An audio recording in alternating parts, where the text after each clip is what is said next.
Good morning, year five. Okay, first of all, if you found estimating really hard on Friday, I have uploaded another video which you might find useful. It's about understanding the question, so do go and have a look at that if you did find estimating hard.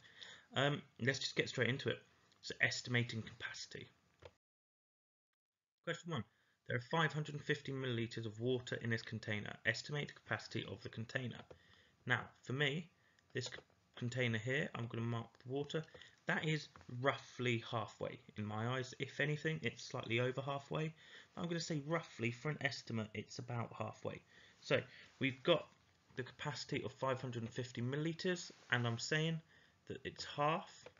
So we have one of the two sections. What we need to do is 550 times 2, get the answer.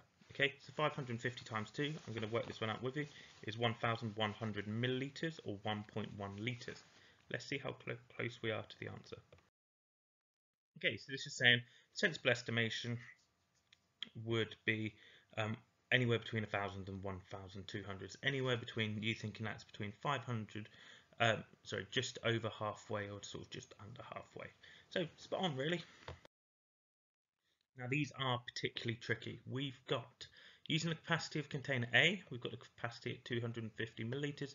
Estimate the capacity of containers B and C. Right, let's go for it.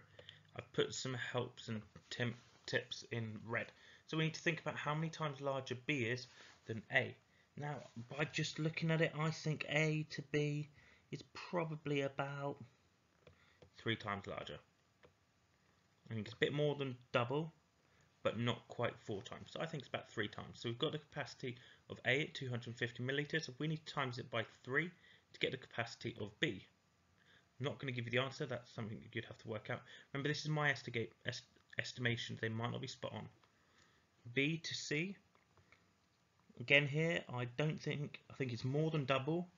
I think it's probably a little bit more than triple because C does look rather big. So I think B to C is probably around 4 times bigger.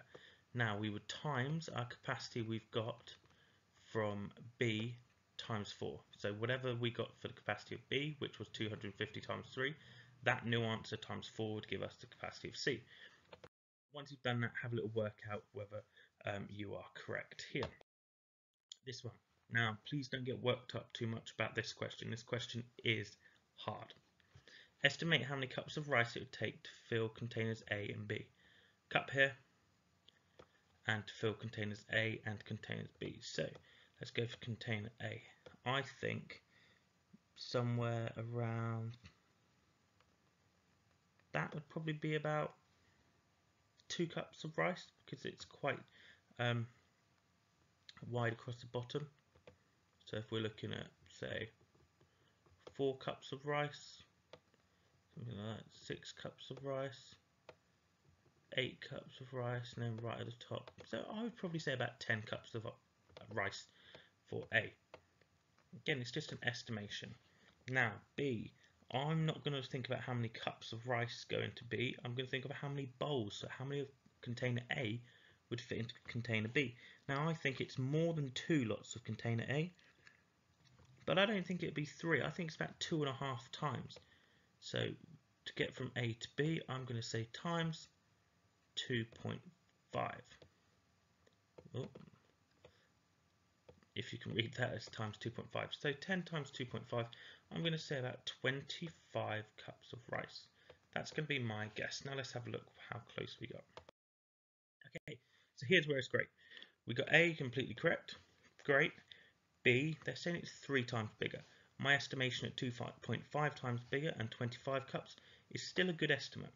It's not spot on, but it's still a good estimate. Okay, that's what you need to think. If your answer's not like spot on as correct, it still might be correct because we've done everything right and it's really hard to estimate with just 2D shapes. Okay, so please don't get worked up too much. I would still probably give myself a tick there. Reasoning 1, fantastic question, and I hope everybody nails these. So I've put some blue lines across, roughly measuring the same as this here. So we've got 24 chocolates in this jar.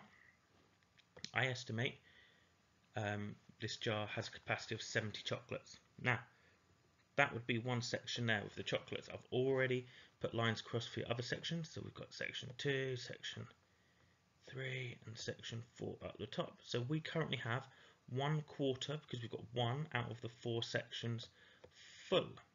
So 1/4 of this jar's capacity is 24. So we would need to do 24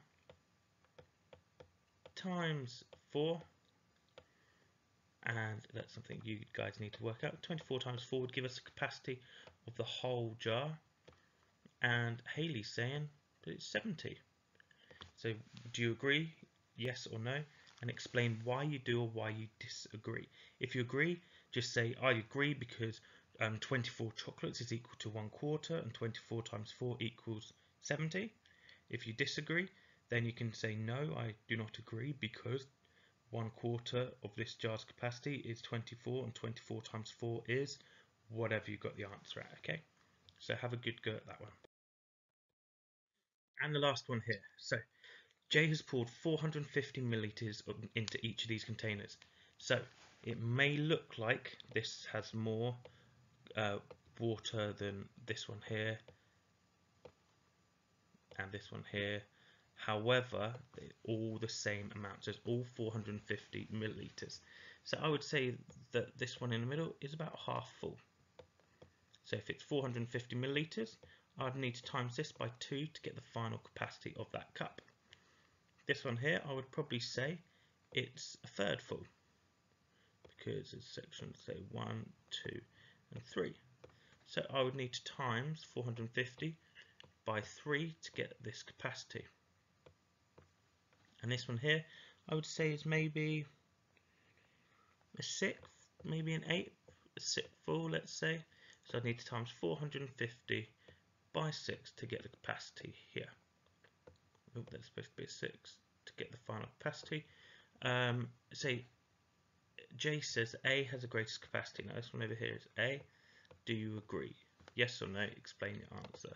So you might have a better way and you might not need to work out this answer here fully if you've got that way. I'm not going to give it to you, but see what you can do with this question here. If not, just work it all out, show all your workings and explain. Just explain it. So with estimations, if you can explain what you've done, we know you get it. Even if your answer is slightly wrong, it's because they're 2D shapes. So if we were in the classroom, we'd do it slightly differently. However, we're making the best of what we can. So please do have a good go, and we're looking forward to seeing your answers. Take care, everyone.